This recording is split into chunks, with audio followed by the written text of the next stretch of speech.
Assalamu alaikum, ladies and gentlemen. I hope all of you are doing very great. Ladies and gentlemen, I welcome to all of you on my YouTube channel Study Station. Dear viewers, आज हम discuss करेंगे BS English semester 2 का एक और बहुत important subject which is known as Greek and Elizabethan drama. Basically, we are going to deal with different dramas of two ages.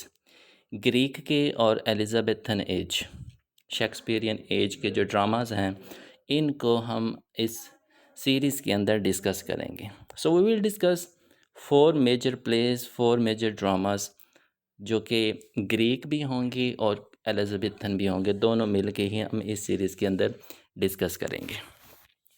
So first of all, let's understand the difference between drama and play. Drama और play की जो definition है वो बिल्कुल same है. Anything which is in written form and meant to be performed on stage through dialogues, characters and actions. कोई भी जो लिखी हुई चीज़ होती है ना, जो स्टेज के ऊपर परफॉर्म होने वाली होती है, वो आपका ड्रामा भी होता है, वो आपका प्ले भी होता है. दोनों की डेफिनेशन सेम होगी. अब इनके दरमियान डिफरेंस क्या आता है? डिफरेंस ये आता है कि जब तक कोई चीज़ लिखी हुई हद तक होती है, रिटन स्क्रिप्ट होती है, वो आपका प्ले कहलाती है. और रिटन स्क्रिप्ट के बाद जब उसको परफॉर्म किया जाता है ऑन स्टेज तो वो ड्रामा बन जाता है. ठीक है जी. लेकिन बाज़ लोग इनको एक ही सेंस में लेते हैं, तो वो भी आपका ठीक है. लेकिन अगर आप डिफरेंस रखेंगे तो ये डिफरेंस आप इस तरह से रख सकते हैं. Ladies and gentleman, the very first play that we are going to make part of our video is the very important tragedy of Elizabethan age. Elizabethan age की, शेक्सपियरियन एज की जो सबसे इम्पोर्टेंट ट्रेजडी है वो आज हम पढ़ने जा रहे हैं, which is known as doctor Faustus, which is written by one of the very greatest dramatist, the father of tragedy, mister Christopher Marlowe. तो क्रिस्टोफर मार्लो का एक बहुत ही कमाल का मास्टरपीस, शाहकार लिखा हुआ जो ट्रेजडी है डॉक्टर फॉस्टस, वो हम आज की इस वीडियो के अंदर डिस्कस करेंगे. Ladies and gentleman, doctor Faustus is a tragic play written by Christopher Marlowe. Doctor Faustus जो है वो एक ट्रेजिक प्ले है. ट्रेजिक प्ले क्या होता है वो समझ लीजिए. ट्रेजिक प्ले तो आपको पता चल गया, एक लिखी हुई कहानी होता है. ट्रेजिक क्या होता है, ट्रेजिडी क्या होता है. Tragic play is a type of play in which the main character, the tragic hero, has a tragic flaw, makes wrong decisions, and eventually suffer a downfall or death. तो tragedy play एक ऐसा play होता है जिसके अंदर जो hero होता है वो एक ट्रेजिक फ़ला के अंदर मुबतला होता है. ट्रेजिक फ़ला क्या होता है? ट्रेजिक फ़ला एक कमज़ोरी होती है करैक्टर की, हीरो की अपनी.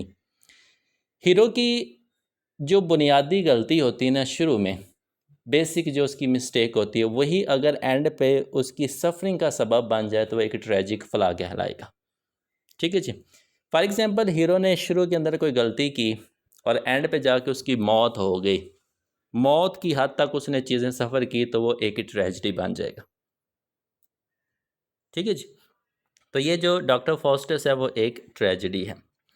It is one of the greatest works of Elizabethan drama. Elizabethan जितने भी ड्रामाज लिखे गए उनमें से जितने भी मशहूर थे, उन मशहूर में से एक जो मशहूर ड्रामा है वो आपका डॉक्टर फॉस्टस भी है. अब ऊपर इसको प्ले कहा गया है, नीचे इसको ड्रामा कहा गया है. आपने इसके बारे में कंफ्यूज नहीं होना. आपको बताया कि प्ले जो है वो लिखी हुई चीज़ होती है और जो परफॉर्म की जाएगी वो ड्रामा, उसको ड्रामा बोलेंगे. अब आप कहेंगे कि ये लिखी हुई चीज़ है कि परफॉर्म की गई चीज़ है. तो बेसिकली जिस एज के अंदर ये लिखा गया था वो ड्रामा की एक पीक एज समझी जाती. शेक्सपियरियन ड्रामा, एलिजाबेथन ड्रामा, ये ड्रामा का सबसे बड़ा दौर समझा जाता है. तो जब आप किसी एक स्पेसिफिक प्ले का नाम लेंगे तो वो एक प्ले ही कहलाएगा. जिससे हम डॉक्टर फॉस्टस का नाम लेते हैं कि ये एक play. But when you attach any play with any as तो वो आपका ड्रामा बन जाता है. अब डॉक्टर फॉस्टस क्योंकि इस एज के अंदर लिखा गया था एलिजाबेथन, तो इसलिए जब किसी एज के साथ हम इसको मंसूब करते हैं तो वो ड्रामा बन जाता है। ये है जी इसका छोटा सा फ़र्क जो कि आपको उस जहन में रखना है। अब यहाँ पे बात आ जाती है कि आपने प्लेस ड्रामा पढ़े होंगे, देखे होंगे, लेकिन उनके नाम थोड़े से डिफरेंट होते होंगे। तो आपके जहन में एक सवाल आएगा कि doctor fosters is the name of a personality, is the name of a character, कि ये तो एक शख्सियत का नाम है, तो फिर ये प्ले का नाम क्यों रखा गया। तो ये आपकी कन्फ्यूजन इसके अंदर हम दूर कर देते हैं। The play is called doctor Faustus because doctor Faustus is the central and most important character, क्योंकि इस प्ले के अंदर जो एक मरकज़ी किरदार है ना, वो डॉक्टर फॉस्टस का ही है, जिसकी वजह से इसका नाम डॉक्टर फॉस्टस प्ले का रखा गया। पहली चीज़, the entire plot revolves around his ambition. जितना भी प्ले आप पढ़ेंगे, स्टोरी पढ़ेंगे, उसके अंदर आपको एक ही चीज़ नज़र आएगी कि कहानी जो घूम रही है डॉक्टर फॉस्टस के मकसद के गिर्द घूम रही है। His pact with the devil, pact with the devil, pact कहते हैं मुआहिदा, विद डेवल शैतान के साथ। ये जो शैतान के साथ एक मुआहिदा करता है ज़िंदगी और मौत का, पावर और मौत का, ये कहानी उसके गिर्द घूमती है। हिज मॉरल स्ट्रगल, इखलाकी तौर पे ये जो कोशिश करता है, जदोजहद करता है, उसके गिर्द कहानी घूमती है। एंड हिज ट्रेजिक डाउनफॉल, और किस तरह से दर्दनाक मौत मरता है, उसके गिर्द कहानी घूमती है। मीन्स कि जितनी भी चीज़ें देखेंगे, all these things are attach to doctor Faustus. तो इसका जो मरकज़ी किरदार है वो डॉक्टर फॉस्टस है, हर एक चीज़ इसके रिवॉल्व घूम रही है, तो इसलिए इस प्ले का नाम कैरेक्टर के नाम से रखा गया। Has the tragic hero he dominates, dominates का मतलब होता है हावी होना, गलबा पाना। Every major event in play, तो ये एक मरकज़ी किरदार है, मरकज़ी किरदार होने की वजह से प्ले के अंदर जितने भी इवेंट्स होते हैं, उन तमाम इवेंट्स के ऊपर जिसका गलबा है वो डॉक्टर फॉस्टस है। So the title is named after him, इसलिए इस प्ले का जो नाम रखा गया वो इस कैरेक्टर के नाम पे रखा गया। होप सो कि आपको इस चीज़ की समझ में आ गई होगी कि इस प्ले का नाम डॉक्टर फॉस्टस क्यों रखा गया। ओके जी, अब इस प्ले को स्टार्ट करने से पहले doctor Faustus, you must need to understand the 3 basic things. 3 चीज़ें आपको बुनियादी तौर पर जहन में रखने की ज़रूरत है। ये आपका एक मॉरल लेसन भी हो सकता है और ये चीज़ें आपकी ज़िंदगी चेंज भी कर सकती हैं। And what are those things? Number 1 is excessive greed and great ambition lead a person to ruin. हद से ज़्यादा जो लालच होता है और एक बहुत बड़ा मकसद होता है, हद से ज़्यादा लालच और एक बड़ा मकसद, lead a person to ruin, वो इंसान को तबाही की तरफ लेके जाते हैं। ये इस प्ले का एक मॉरल लेसन है कि अगर आपके अंदर लालच बहुत ज़्यादा है कि मेरे पास ये चीज़ हो, वो चीज़ हो, ये चीज़ हो, आप सब्र नहीं करते। दूसरी चीज़, आपका मकसद बहुत बड़ा, मकसद बहुत बड़ा होने से मतलब ये कि आपने पहले भी अपने एम्स अचीव कर लिए, उसके बावजूद भी आप कहते हैं कि नहीं मैंने इससे कुछ बड़ा अचीव करना है, तो ये कहते हैं मकसद का बड़ा होना।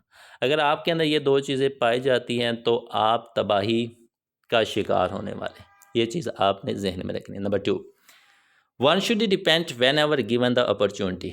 वन शुड रिपेंट, हर उस इंसान को तौबा कर लेनी चाहिए, whenever given the opportunity, जब भी उसको मौका मिले।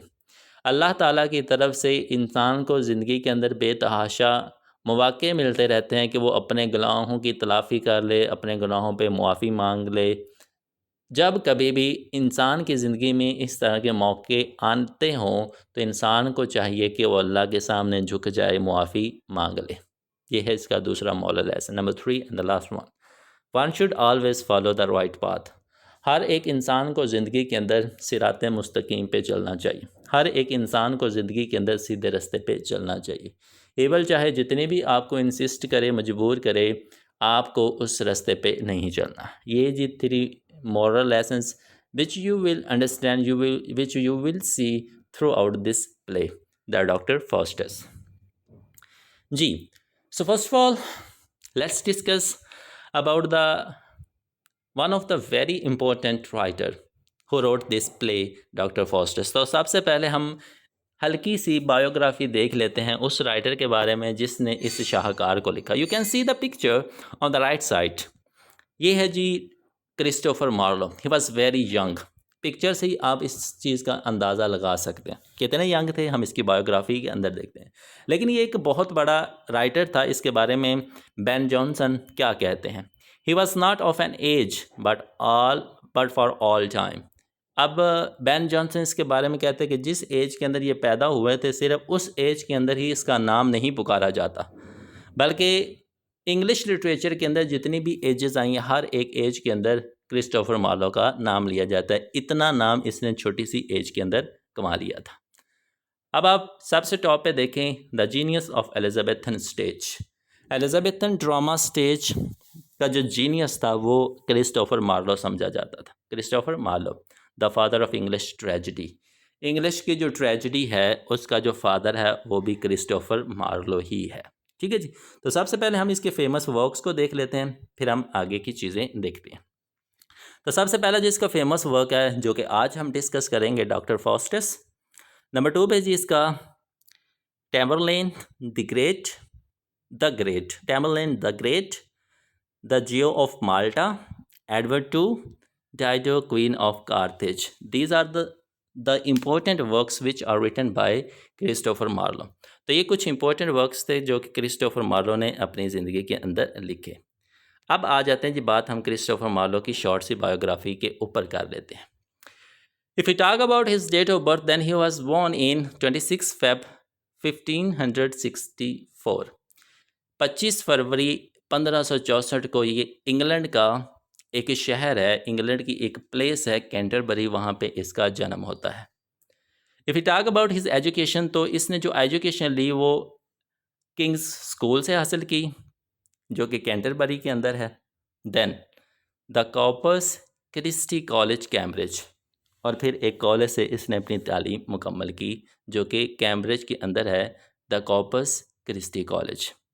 अगर इसके कैरियर की बात करें, शोबे की बात करें, तो पेशे के लिहाज से he was a playwright, he was a poet and he was a translator. Plays लिखा करता था, ड्रामे लिखा करता था, शायर था और तर्जुमा निगार था।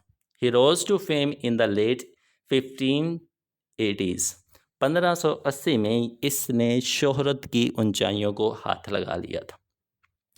अगर हम इसके स्टाइल की बात करें कि अपनी राइटिंग के अंदर किस तरह का स्टाइल यूज़ करता है, then he is famous for powerful blank verse. Poetry के अंदर ये ब्लैंक वर्स यूज़ करने की वजह से फेमस है। Brilliant imagery and exploration of ambition, इंसानों के मकासद को ये एक्सप्लोर करता है through his writing. Power and super natural, इसकी राइटिंग के अंदर आपको सुपर नेचुरल एलिमेंट्स भी देखने को मिलेंगे। आपको इस प्ले डॉक्टर फॉस्टर्स के अंदर भी ये चीज़ देखने को मिलेगी। इंपॉर्टेंस क्या है जी इसकी, he laid the foundation of Elizabethan tragedy. अब ये है जी इसकी इंपॉर्टेंस, ये वो बंदा था जिसने एलिजाबेथन एज के अंदर ट्रेजिडी की बुनियाद रखी। And influenced Shakespeare and other dramatist. जब इसने ट्रेजिडी की बुनियाद रखी तो इसने ना सिर्फ शेक्सपियर को बल्कि उस एज के दूसरे ड्रामाटिस्ट को भी बहुत ज़्यादा मुतासर किया। And he died right after the age of 29। सिर्फ 29 साल का बंदा था जी जब इसकी मौत हो गई, लेकिन 29 साल की उम्र में इसने बहुत ज़्यादा फेम हासिल कर ली थी। ही डाइड ऑन 30 मई 1593। 30 मई 1593 को इसकी मौत हो जाती। इन टैबरन ब्रॉल इन डेप्टफोर्ड लंदन के अंदर जी इसकी मौत होती। अगर हम इसकी विरासत की बात करें, मिरास की बात करें, remembered as one of the greatest dramatist of Elizabethan age about the father of English tragedy. तो एलिजाबेथन ड्रामे के अंदर ये एक बहुत बड़ा नाम समझा जाता है। तो ये थी जी हमारी शॉर्ट सी biography about the writer. Writer के बारे में बायोग्राफी का पता होना बहुत ज़रूरी होता है, क्योंकि जब कभी भी आप इस प्ले का या किसी भी चीज़ का क्वेश्चन का आंसर कर रहे होते हैं तो सबसे जो पहली चीज़ आपने राइट डाउन करनी होती है वो प्ले के राइटर के बारे में ही करनी होती है।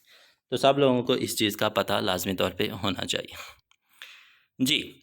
इस प्ले के अंदर, इस वीडियो के अंदर हम क्या क्या चीज़ें डिस्कस करेंगे, you can C on your screen. सबसे पहले टाइटल जो कि हम ऑलरेडी डिस्कस कर चुके हैं, फिर सेटिंग डिस्कस करेंगे, फिर नरेशन की कहानी किसके ज़रिए हमें बताई जा रही है, then the very important characters, फिर हम डिटेल्ड समरी डिस्कस करेंगे। अब ये ना समझिएगा कि समरी है तो बिल्कुल थोड़ी सी होगी, जो स्टोरी के अंदर हर एक पॉइंट अब हम इंशाल्लाह डिस्कस करेंगे। Then about the themes, main message क्या है, फिर सिंबल्स, और लास्ट पे हम इंपॉर्टेंट क्वेश्चंस देखेंगे कि एग्ज़ाम के अंदर किस तरह के क्वेश्चंस आ सकते हैं। सो let's discuss the title. Title हम पहले ही डिस्कस कर चुके हैं, ये सेम ही स्लाइड है, पिछली स्लाइड उठा के यहाँ पे लाई हुई है कि जो डॉक्टर फॉस्टर्स वो नाम क्यों रखा गया था, क्योंकि सारी चीज़ें डॉक्टर फॉस्टर्स के गिर्द ही घूम रही हैं। Number 2 setting. सेटिंग के अंदर बच्चे दो चीज़ें आती हैं। नंबर 1 इज़ प्लेस, कि कहाँ पे प्ले परफॉर्म किया गया, एंड नंबर 2 इज़ टाइम, कि किस वक्त की कहानी हमें बताई जा रही। Mainly विटमबर्ग, Germany. जर्मनी की कहानी है जी सारी की सारी, और जर्मनी का जो इलाका है विटमबर्ग वहाँ की। With some scenes in Rome, Germany की हद तक ही नहीं रहेगा, कुछ सीन्स आपको रोम के अंदर के मिलेंगे, द एम्परर्स कोर्ट, शहनशाह के दरबार के मिलेंगे, and other places visited through fosters magical powers, और कुछ ऐसी जगहों का जिक्र मिलेगा जो डॉक्टर फॉस्टर्स वो अपनी जादुई ताकत से उनको विज़िट करता है। ठीक है जी। तो मेन जो प्लेस होगी वो जर्मनी, इसके अलावा जो जादुई ताकत से प्लेसेस विज़िट करता है वो भी आपका इस प्ले की सेटिंग प्लेस का हिस्सा होंगे। अगर टाइम की बात करें तो टाइम हमारे पास रेनेसांस का आता है जी, जो कि 16वीं सेंचुरी, 16वीं सदी के अंदर इस प्ले को लिखा गया था। नंबर 3 पे हमारे पास आ जाती है नरेशन, पॉइंट ऑफ व्यू, कि कहानी किसके ज़रिए बताई जा रही है। Basically it is a play, means कि it is in written form, तो कोई पर्सन इसके अंदर नहीं आएगा। फिर भी कोई बंदा पूछे कि भाई पर्सन बताएं हुआ कौन सा यूज़ है, तो आप बता सकते हैं कि इस प्ले के अंदर जो पर्सन यूज़ हुआ वो थर्ड पर्सन यूज़ हुआ है। खैर जी, इस स्लाइड को डिस्कस करते हैं। The play is not narrated by a single narrator like a novel. जैसा नॉवल के अंदर एक नरेटर हमें कहानी सुना रहा होता है ना, इस प्ले के अंदर वैसा कोई सीन नहीं है। Instead the story is presented through dialogues, actions and soliloquies. कहानी जो हमें बताई गई है वो डायलॉग, एक्शन के ज़रिए और सॉलिलोक्वी के ज़रिए बताई गई। What is soliloquy? Basically soliloquy बच्चे एक ऐसा करेक्टर होता है जो स्टेज पे अकेला आता है, और स्टेज पे जब चहलकदमी कर रहा होता है तो वो खुद से बातें कर रहा होता है। तो जब कोई करैक्टर अकेला स्टेज पे आए और ख़ुद से बातें दिल में करे कि मैंने ये किया, ये करना है, दिल में बातें करे, लेकिन ऑडियंस को वो सुनाई दे रही हों, तो वो आपकी सॉलिलोक्वी होता है। तो कहानी हमें इसी के ज़रिए बताई गई है। It is also uses a chorus which introduces the story, comments on important events and deliver the moral lesson at the end. ठीक है जी। तो ये इसकी नरेशन इस तरह से यूज़ हुई है। अब बात कर लेते हैं जी मेजर इवेंट की, स्टोरी की जो जान होती है उसकी। करैक्टर सबसे पहले है जी हमारा डॉक्टर फॉस्टस। सबसे पहले हम डॉक्टर फॉस्टस की बात कर लेते हैं। लीडिंग करैक्टर है, पूरी कहानी इसके गिर्द घूम रही, इसलिए इसके बारे में आपको सारी चीज़ों का पता होना चाहिए। तो जी सबसे पहले हम डिस्कस कर लेते हैं इस पार्ट को। Doctor Faustus, a learned scholar who sells his soul to the devil in exchange for knowledge. ये एक स्कॉलर होता है जी, और एक आम स्कॉलर नहीं होता। ये एक ऐसा स्कॉलर होता है जिसने बहुत कुछ सीख रखा होता है, और ये एक शैतान से मुआहिदा करता है कि वो उसको नॉलेज दे और ये उसको अपनी ज़िंदगी दे देगा। पावर, वो उसको ताकत दे, ये उसको अपनी ज़िंदगी दे देगा। एंड अर्थली प्लेजर्स, ये उसको दुनियावी खुशियाँ दे, ये उनको उसके बदले अपनी ज़िंदगी दे देगा। ये मुआहिदा करता है एक शैतान से। His tragic story is a warning against the dangerous of reckless ambition and the moral failure. ठीक है जी। इसकी जो कहानी है ना वो एक वार्निंग है against the danger of reckless. Danger, ख़तरात। रेकलेस कहते हैं गाफिल। जब आप किसी चीज़ से लापरवाह होते हैं ना, गाफिल होते हैं, तो उसको रेकलेस बोलते हैं। कि जब आप किसी चीज़ से गाफिल होते हैं तो ये एक ख़तरा है।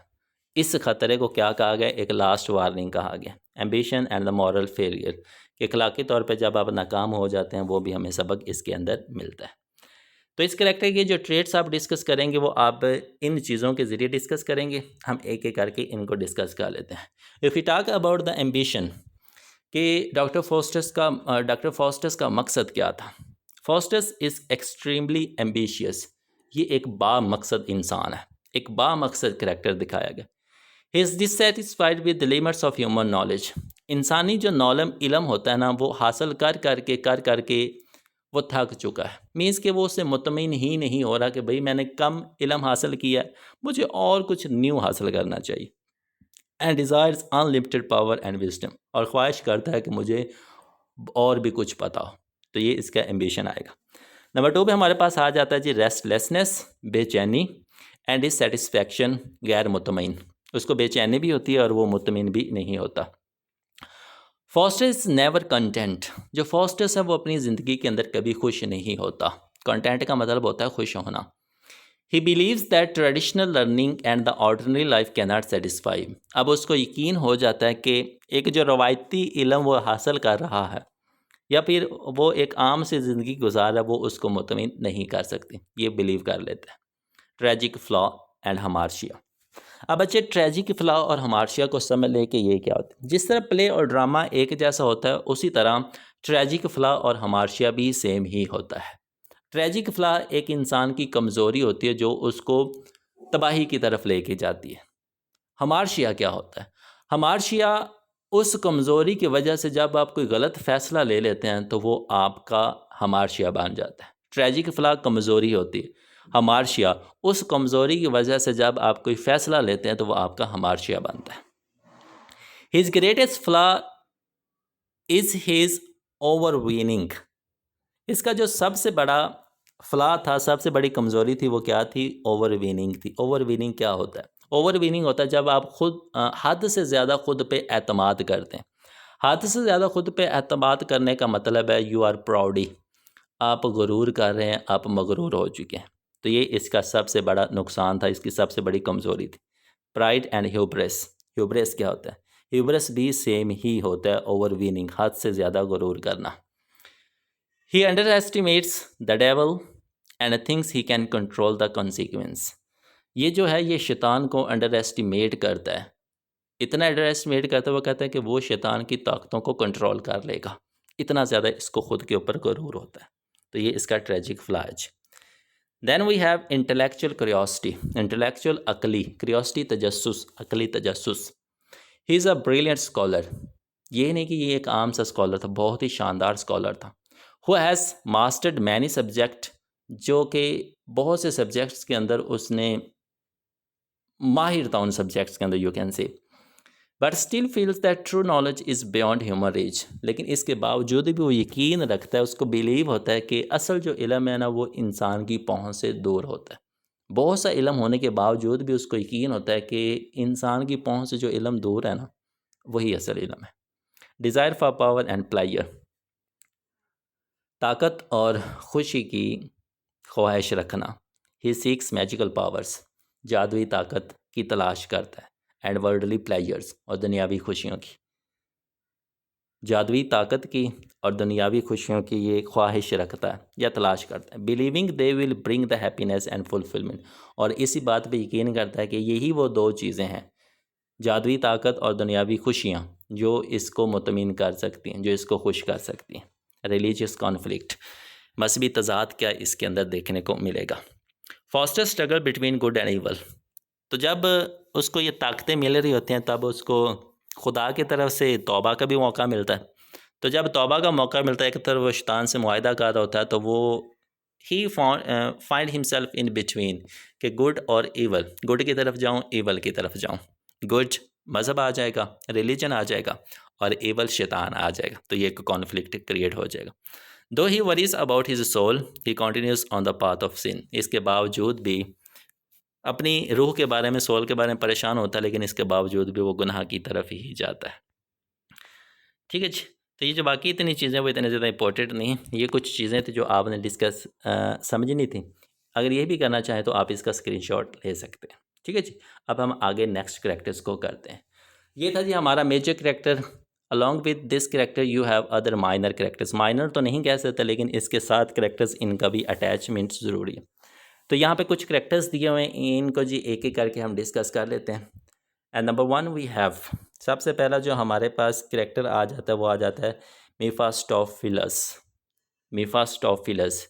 अब यहाँ पे एंड पे आपको आई आई नज़र आ रहा है, एक एच के बाद और एक एल के बाद। यहाँ पे आप ई ई भी लिख सकते हैं, दोनों ही इसके जो स्पेलिंग होंगे वो करेक्ट होंगे।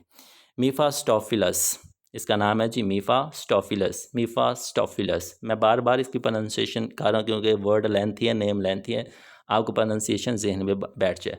मीफास्टोफिलस, मीफास्टोफिलस, मीफास्टोफिलस। अब ये कौन है? द डेवल्स सर्वेंट, शैतान का जो शागिर्द है, चेला, वो है जी मेफास्टोफिलस।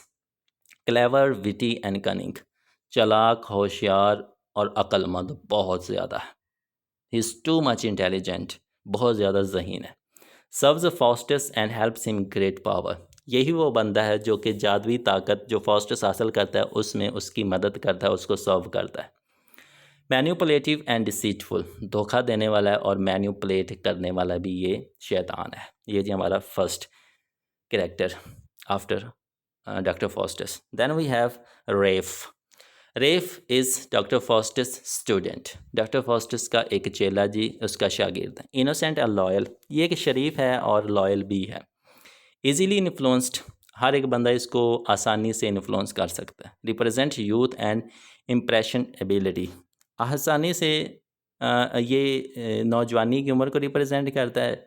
और ये है जी इम्प्रेशन एबिलिटी। इम्प्रेशन एबिलिटी क्या होता है? तासुर की सलाहियत, कि एक बंदा किस कदर तासुर की हो दूसरों से हासिल कर सकता है, वो इस करैक्टर के थ्रू हमें पता चलता है।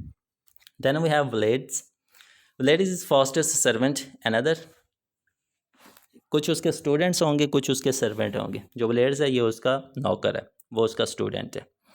फेथफुल एंड डिवोटेड, वफादार भी है और डिवोटेड भी, हमें इसके काम का बंदा है ये। गुड नेचर्ड एंड सिंसियर, अच्छी आदात का मालिक है, अच्छी फितरत का मालिक है और सिंसियर भी, मुखलिस है डॉक्टर फास्टेस से। डीपली अफेक्टेड बाय फास्टेस डाउनफॉल, जब फास्टेस मर जाता है तो उसकी मौत का इसके ऊपर बहुत असर होता है। The number 4 we have Lucifer, the prince of darkness, अंधेरे का, जहालत का बादशाह, शैतान Lucifer.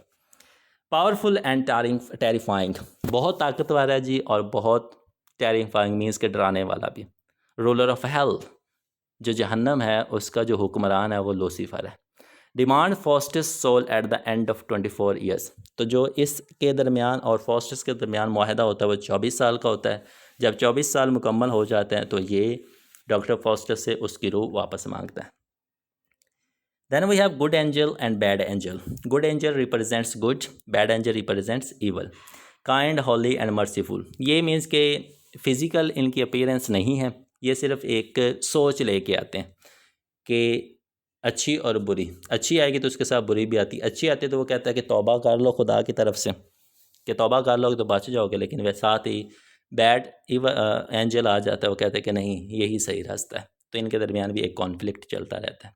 Old man, a wise and experienced man, एक बहुत ही अक्लमंद और तजर्बाकार इंसान। वांस फास्टेस about the danger of magic, यही वो बूढ़ा आदमी है जो कि फास्टेस को वार्निंग करता है कि आप ये जादू का यूज़ ना करो। लेडीज़ एंड जेंटलमैन, यहाँ पे ना एक बात याद रखिए कि जो चीज़ें मैं यहाँ पे डिस्कस कर रहा हूँ ना, मोस्टली हो सकता है कि स्टोरी के अंदर आपको ना मिले। मीन्स के जब हम समरी डिस्कस करेंगे हो सकता है कुछ करेक्टर्स का जिक्र आपको वहाँ पे ना मिले, तो आप ये ना समझिएगा कि यहाँ पे डिस्कस कर लिया वहाँ पे डिस्कस नहीं किया। तो इसीलिए मैं सेपरेट डिस्कस कर रहा हूँ, ताकि जो चीज़ यहाँ रहेगी वहाँ डिस्कस हो जाए, जो वहाँ रह जाएगी वो यहाँ पे डिस्कस हो जाए।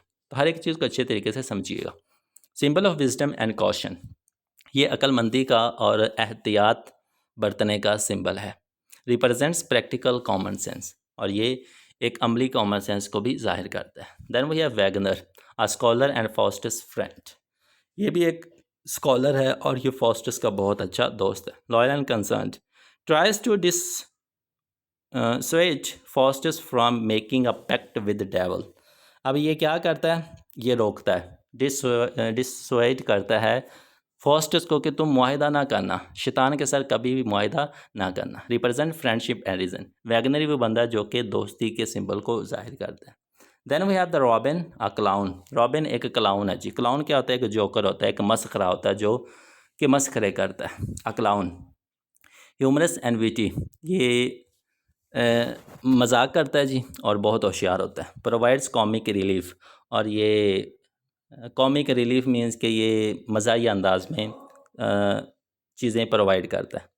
Comments on the serious events of the play, और ये सीरियस इवेंट्स को भी प्ले करता है, इस प्ले के अंदर उनको भी जाहिर करता है। Then we have the Cornelius, a scholar and dean of university, ये एक स्कॉलर भी है और एक यूनिवर्सिटी का डीन भी है। इनिशियली एडमायर फास्टेस, शुरू में तो फास्टेस की ये बड़ी तारीफ़ करता है। Later disappoint by his action, बाद में जो वो एक्शन करता है फास्टेस उससे ये मायूस भी हो जाता है। रिप्रेजेंट अथॉरिटी, ये अथॉरिटी को, ताकत को जाहिर करता है। एंड एकेडमिक वैल्यूज़ और एकेडमिक वैल्यूज़ को भी जाहिर करता है। Then we have the second last emperor, ruler of the empire. सल्तनत का जो शहनशाह होता है उसको एम्पायर बोलते हैं, एम्प्रर बोलते हैं। Represents worldly power and majesty.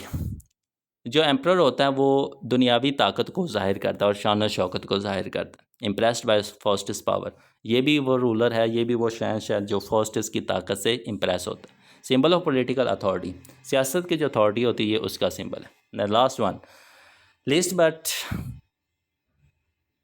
Last but not least, Helen of Troy, the most beautiful women in the world. दुनिया की जो सबसे खूबसूरत औरत समझी जाती है वो हेलेन ऑफ ट्रॉय समझी जाती है। Embodiment of beauty and desire, ये ब्यूटी का जो एम्बॉडीमेंट है, मुजस्मा समझी जाती है। Brought by Faustus through magic, and पे ये जो डॉक्टर फास्टस होता है जादू करके इसको अपने सामने लेके आता है। Represent illusion and worldly attraction और इल्यूजन का ये सिंबल है। So these are the few characters which we will discuss throughout the play के अंदर आपको इनका जिक्र देखने को मिलेगा। ठीक है जी। So let's discuss the point number 5, the very important, the detailed summary. Ladies and gentleman, अब हम इस प्ले की कहानी शुरू करने जा रहे हैं, तो ध्यान से सुनते जाइएगा कि चीज़ें किस तरह से चल रही हैं। Dr. Faustus, a well-respected German scholar, grows dissatisfied with the limits of traditional form of knowledge, logic, medicine, law and religion. अब ये डॉक्टर फॉस्टस होता है ना, इसने 4 तरह का इल्म हासिल किया होता है। रिलीजन के अंदर भी, लॉ के अंदर भी, मेडिसन के अंदर भी और लॉजिक के अंदर भी। अब एक बंदा इन बेसिक चीज़ों के ऊपर अगर इल्म हासिल कर लेता है, मास्टर इन चीज़ों को हो जाता है, तो वो एक आम बंदा नहीं रहता, वो एक बहुत बड़ी पर्सनैलिटी बन जाता है। And decides that he wants to learn to practice magic. अब इन तमाम चीज़ों को हासिल करने के बाद भी वो मुतमिन नहीं होता, डिससेटिस्फाई होता है और वो फैसला करता है कि अब वो जादू सीखेगा, क्योंकि बाकी तो सब कुछ इसको पता है। अब जो चीज़ रहेगी वो सिर्फ एक मैजिक ही रह गया। तो ये प्लान करता है, डिसाइड करता है कि अब वो किसका सहारा लेगा, जादू का सहारा लेगा। His friends Blades and Cornelius instructs him in black arts. इसके जो दोस्त होते हैं ना, ब्लेड्स और कॉर्निलस, वो इसको मोहतात करते हैं, वो उसको वार्न करते हैं कि जादू की तरफ मत जाओ, जादू मत सीखो, ये बहुत ही ख़तरनाक चीज़ होती है। And he begins his new career as a magician by summing up Mephistopheles, a devil. लेकिन वो अपने दोस्तों की बात नहीं सुनता और वो अपना एक नया कैरियर बनाना चाहता है। अपने नया कैरियर का आगाज़ किस तरह से करता है, वो जादू सीखता है और जादू के ज़रिए एक शैतान को बुलाता है अपने पास, और उस शैतान का नाम क्या होता है, मेफिस्टोफेलस। जादू करता है, जादू के ज़रिए वो किसको बुलाता है अपने पास, एक शैतान को। शैतान कौन होता है, मेफिस्टोफेलस। ठीक है जी। अब मेफिस्टोफेलस डॉक्टर फॉस्टस के पास आ चुका है। Despite Mephistopheles warning about the horror of hell. अब देखें यहाँ पे एक बड़ा ही इंपॉर्टेंट पॉइंट है कि जो शैतान है, devil, he himself is warning, वो खुद भी उसको डरा रहा है कि तुम नहीं जानते कि जहन्नम किस तरह की चीज़ है, तो तुम डर जाओ इस चीज़ से, तौबा कर लो। Faustus tells the devil to return to his master, लेकिन आगे से फॉस्टर क्या जवाब देता है कि मुझे मत सिखाओ, तुम अपने आका के पास जाओ, अपने मास्टर के पास जाओ, लूसीफर, और इसके मास्टर का नाम क्या है, लूसीफर। मेफिस्टोफेलस शागिर्द है, चेला है, और आका है, हुक्मरान जो है हेल का, वो कौन है, लूसीफर। विद एन ऑफ़र, वो कहता है कि उसके पास जाना है और उसके पास एक ऑफ़र लेके जानी है, और फॉस्टस सोल, कि मैं शैतान को फॉस्टस की सोल दूंगा, रूह दूंगा, in exchange for 24 year of service from Mephistopheles, कि मैं उस सूरत में अपनी रूह उस शैतान लूसीफर को दूंगा, बदले में मुझे 24 साल तक तुम्हारी खिदमत हासिल होनी चाहिए मेफिस्टोफेलस की। ये मेफिस्टोफेलस को मैसेज देता है कि अपने आका के पास जाओ, शैतान लूसीफर के पास जाओ, उसको एक ऑफ़र दो कि 24 साल तक अगर तुम मेरी खिदमत करते हो मेफिस्टोफेलस, तो 24 साल के बाद मेरी जो रूह होगी वो लूसीफर की होगी। Meanwhile Wagner, Faustus servant, has picked up some magical ability. अब जब ये बातें कर रहे होते हैं, इन चीज़ों में मशगूल होते हैं डॉक्टर फॉस्टस और मेफिस्टोफेलस, तो इसका जो शागिर्द होता है, चेला वैगनर, वो भी थोड़ा बहुत जादू करने के काबिल हो जाता है। And uses it to press a clown named Robin, और वो जो जादू थोड़ा बहुत सीखता है ना, वो एक बंदे पे आजमाता है, और बंदे का नाम क्या होता है? रॉबिन, जो कि एक जोकर है, क्लाउन है, उसके ऊपर आजमाता है इनटू हिज सर्विस, और वो उसको अपना नौकर बना लेता है, अपना चेला बना लेता है। वैगनर जादू थोड़ा बहुत सीखता है और एक कैरेक्टर रॉबिन के ऊपर अप्लाई करता है, और रॉबिन को अपना वो चेला बना लेता है। यहाँ पे थोड़ा सा ना कॉमिक एलिमेंट आप कह सकते हैं। Mephistopheles returns to Faustus with word that Lucifer has accepted Faustus offer. अब जो मेफास्टोफिलस है वो अपने आका लूसीफर के पास जाता है। पास जाने के बाद वो वापस आ जाता है जी। वापस आने के बाद वो फास्टस को बताता है कि जो लूसीफर हमारा आका है, शैतान है, उसने तुम्हारी इस ऑफ़र को एक्सेप्ट कर लिया है। Faustus experiences some misgivings and wonders if he should repent and save his soul. अब यहाँ पे जब वो ऑफ़र एक्सेप्ट की जाती है तो यहाँ पे ना इसको एक ख्याल आता है कि मैंने गलती तो नहीं की। अब थोड़ा सा ना वो शक में चला जाता है कि मैं गलती तो नहीं कर रहा, मुझे तौबा करनी चाहिए। अब बताया था ना कि जब तौबा का मौका मिले तो इंसान को तौबा करनी चाहिए, लेकिन डॉक्टर फॉस्टस ऐसा नहीं करता। इन the end though he agrees to the deal, और थोड़ा सोच विचार करने के बाद जो डॉक्टर फॉस्टस होता है वो इस नतीजे पे पहुंचता है कि वो भी इस ऑफ़र को कबूल कर लेगा। मीन्स कि वो इसकी ही तरफ ही जाएगा, बुराई की तरफ ही जाएगा। Signing it with his blood, और जो मुआहदा किया जाता है वो डॉक्टर फॉस्टस के खून के साथ किया जाता है, ब्लड के साथ किया जाता है। As soon as is does so the word homo fuge Latin for o man fly appear branded और इज़हाम। जैसे ही मुआहदा किया जा रहा होता है, खून के साथ मुआहदा किया जा रहा होता है, और डॉक्टर फॉस्टस के बाजू आम के ऊपर कुछ वर्ड्स लिखना शुरू हो जाते हैं। वो वर्ड्स लैटिन लैंग्वेज के अंदर लिखे जाते हैं। कौन से होते हैं? होमोफ्यूज।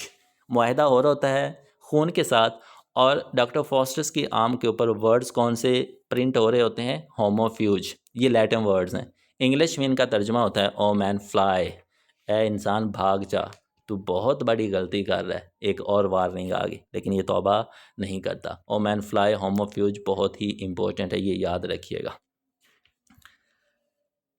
Faustus again has second thought. अब यहाँ पे इसको एक दफ़ा फिर ख्याल आता है कि मैं गलती तो नहीं कर रहा, लेकिन फिर भी भाई जब बंदे को ताकत नज़र आ रही हो तो फिर बंदा बेबस हो जाता है। But Mephistopheles bestows rich gifts on him and gives him a book of spells to learn. अब जैसे ही दूसरी दफ़ा जो फॉस्टस है वो थोड़ा सा परेशान हो जाता है, सोचने लगता है, तो जो मेफास्टोफिलस है, शैतान है ना, वो एक चाल खेलता है। आपको बताया कि ये एक डिसीटफुल है, ठीक है, धोखा देने। तो ये ना इसको कुछ ना बड़े बड़े गिफ्ट दे देते हैं। इसको एक किताब भी देता है जिसके अंदर ना जादू लिखे होते हैं कि अगर तुम ये ट्रिक खेलोगे ना तो तुम एक जादूगर बन जाओगे।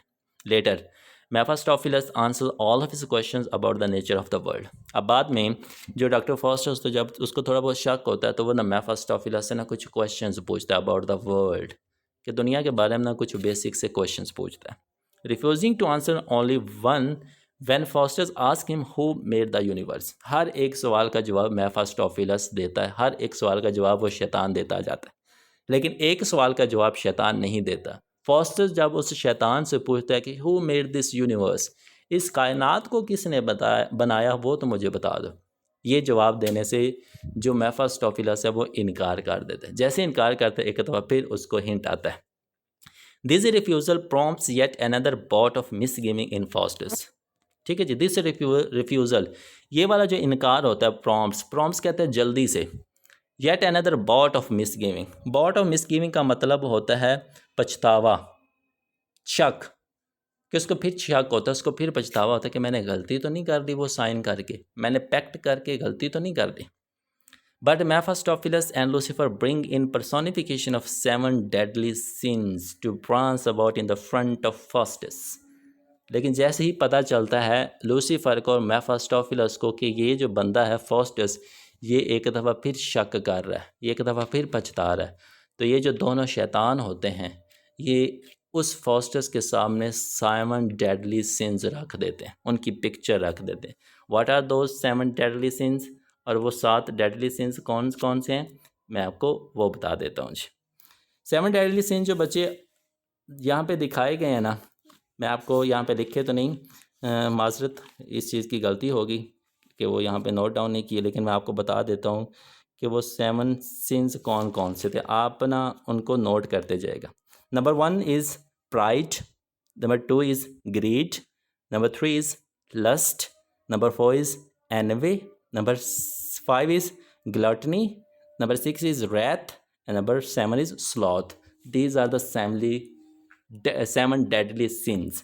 ये 7 बड़े गुनाह हैं जो कि जो लूसीफर है और मेफास्टोफिलस है वो डॉक्टर फॉस्टर के सामने इनकी पिक्चर लेके आते हैं.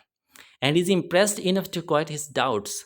और इनको देखने के बाद जो डॉक्टर फॉस्टर्स होता है उसके जितने भी शक होते हैं जिसके ऊपर वो पछता रहा होता है वो सारे के सारे ख़त्म हो जाते हैं. ठीक है, इस तरह से वो चाल चला करते हैं. Armed with his new powers and attended by Mephistopheles, Faustus begins to travel. अब जी मुआहिदा हो गया, शक ख़त्म हो गए, वो तौबा का जो दरवाज़ा था वो बंद हो गया. अब डॉक्टर फॉस्टर्स ने अपनी ज़िंदगी का नया सफ़र शुरू कर दिया, नवा सफ़र शुरू किया. अब जो मेफास्टोफिलस था वो उसकी कमांड में आ गया था, वो उसके मातहत हो चुका था, तो इसने ट्रैवल करना शुरू कर दिया. He goes to the Pope's court in Rome. सबसे पहले वो रोम जाता है एक दरबार के अंदर. वो दरबार किसका होता है? पॉप पादरी को कहते हैं.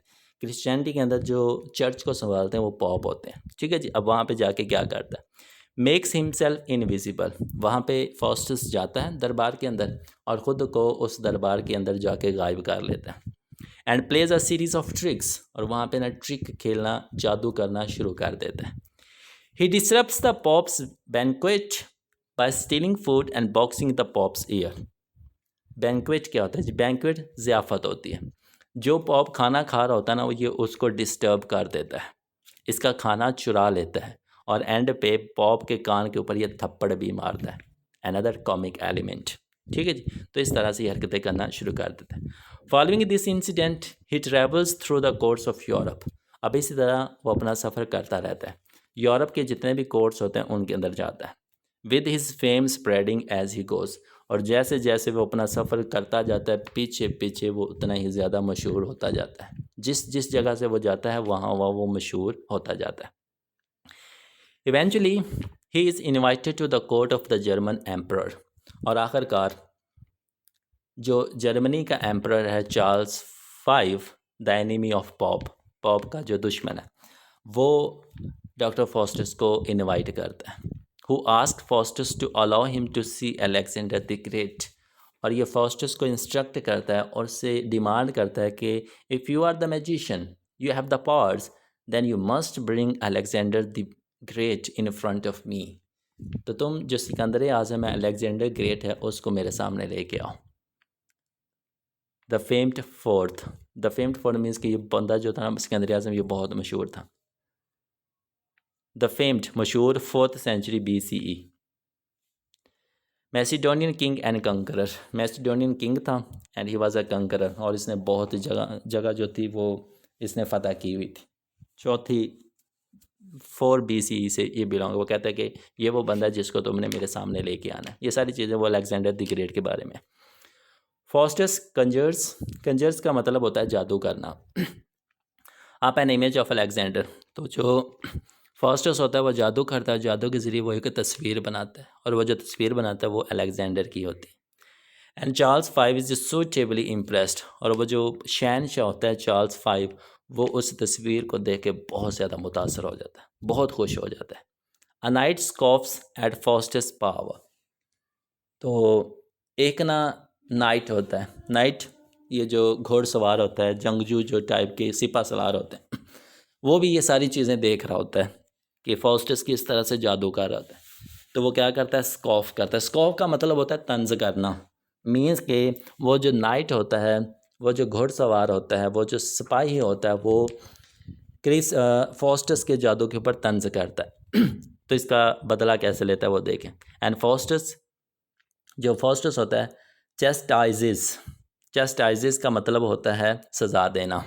तो वो जो फॉस्टर्स होता है वो उस नाइट को सज़ा देता है by making antlers sprout from his head. Antlers का मतलब होता है सींग. जिस तरह ये हिरन के नहीं होते या जिस तरह बारहसिंगा के होते हैं, वो जो सींग निकलते हैं ना उनको एंटलर्स कहते हैं. तो ये उसको सज़ा देता है कि उसके सर के अंदर से, स्प्राउट का मतलब होता है बाहर निकलना. कोई चीज़ जब उगती तो उसको स्प्राउट कहते हैं. कि उस नाइट के सर के अंदर से ना सींग निकलना शुरू हो गए क्योंकि उसने उसके ऊपर तंज की थी. तो उसको सज़ा देने के लिए उसने उसके सर के अंदर से सींग निकाले। फ्यूरियस, गुस्से की हालत में। द नाइट वॉज, जो वो सिपाही होता है वो कसम खाता है, रिवेंज, कि इस बंदे से मैं बदला लाजमी लूँगा। ठीक है जी, क्योंकि उसके सींग आ चुके थे, वो बदला लेने की ठान लेता है।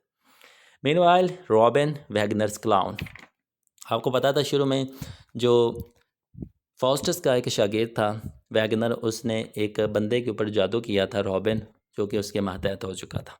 ये वही रॉबिन है। Wagner's clown has picked up some magic on his own, तो वो जो रॉबिन होता है ना वो भी जादू सीख लेता है। एक और funny scene. And with his fellow stable hand Rafe he undergoes a number of comic misadventure, और इसका एक दोस्त होता है स्टेबल हैंड मीन्स उसका जो साथ दे रहा होता है वो रेफ होता है, और ये दोनों ना बहुत ज़्यादा जादू करते हैं, गलत मलत जिस तरह भी इनको जादू आता है ये करना शुरू कर देते हैं। At one point he manages to summon Mephistopheles, तो जिस तरह फॉस्टस उस शैतान मेफास्टोफिलिस को बुलाता है, ये जादू कर करके इस काबिल हो जाते हैं कि एक मौका पे ये भी उसी शैतान मेफास्टोफिलिस को अपने पास बुला लेते हैं। Who threatens to turn Robin and Rafe into animals, जो शैतान होता है मेफास्टोफिलस जब उनके पास आता है वो उनको डराता है कि अगर अब तुमने ऐसी हरकत की then I will turn you into animal, कि मैं फिर तुमको ना जानवर बना दूंगा। और perhaps even does transform them, the text is not clear. अब यहाँ पे ये जो ब्रैकेट्स के अंदर चीज़ दी गई वो कहते हैं कि वो जो शैतान है वो कहता है कि मैं तुम्हें और कुछ भी बना सकता हूँ, लेकिन ये चीज़ मेंशन नहीं की हुई, तो आप एनिमल तक ही बात रखिएगा। To punish them for their foolishness, अब वो जानवर इनको क्यों बनाएगा, क्योंकि वो उनको सज़ा देना चाहता था उनकी अहमक हरकत की वजह से। उन्होंने अहमक हरकत की थी, पता नहीं किस किस तरह का जादू करके उन्होंने उसको बुलाया था। Faustus then goes on with his travels, तो यूरोप के सारे कोर्ट से होके, जर्मनी के सारे कोर्ट से होके जो फॉस्टस था उसने अपना सफ़र का आगाज़ फिर कर दिया। Playing a trick on a horse Corsair, horse Corsair का मतलब होता है घोड़े का सौदागर, जो घोड़े खरीदा करता है और बेचा करता है, उसको हॉर्स कॉर्सर कहते हैं। अलॉन्ग द वे, तो इसकी मुलाकात एक घोड़े के सौदागर से होती है। Faustus sells him a horse that turns into a heap of straw, तो जो फॉस्टस होता है उस घोड़े के सौदागर को एक घोड़ा बेचता है जो बाद में हीप ऑफ स्ट्रॉ बन जाता है। हीप कहते हैं ढेर को, स्ट्रॉ कहते हैं तिनकों का ढेर।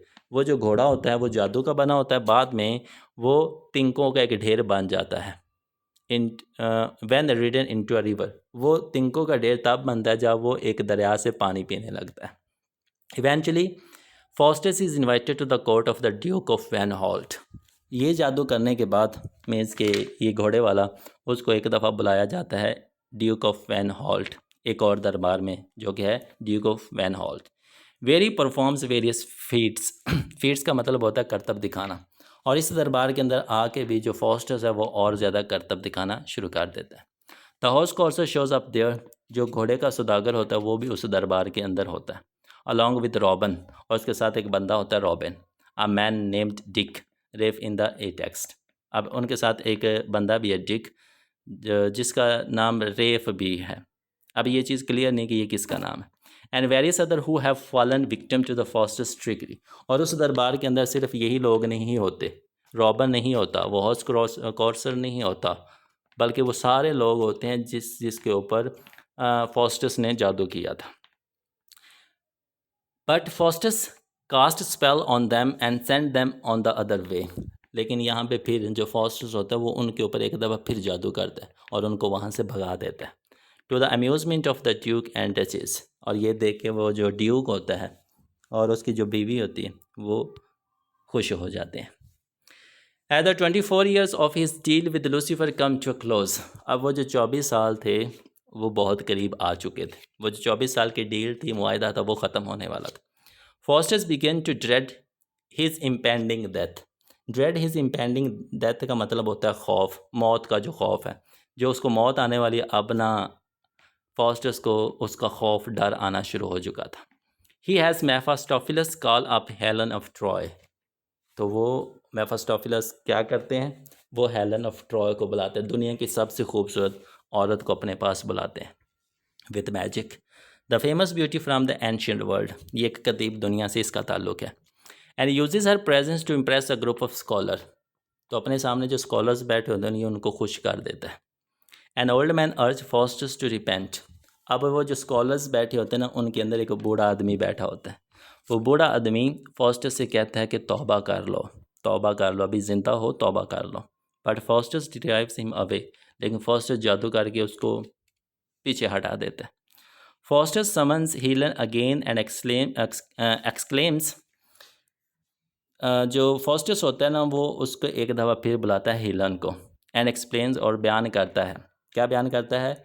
रेपर्चर्सली, दिस वर्ड इज़ रेपर्चर्सली। रेपर्चर्सली, रेपर्चर्सली का मतलब होता है खुशी खुशी, खुशी के साथ। अबाउट हर ब्यूटी, उसकी खूबसूरती। उसको हेलन ऑफ ट्रॉय को दोबारा बुलाता है और खुशी खुशी उसकी खूबसूरती उसके सामने बयान करना शुरू कर देता है।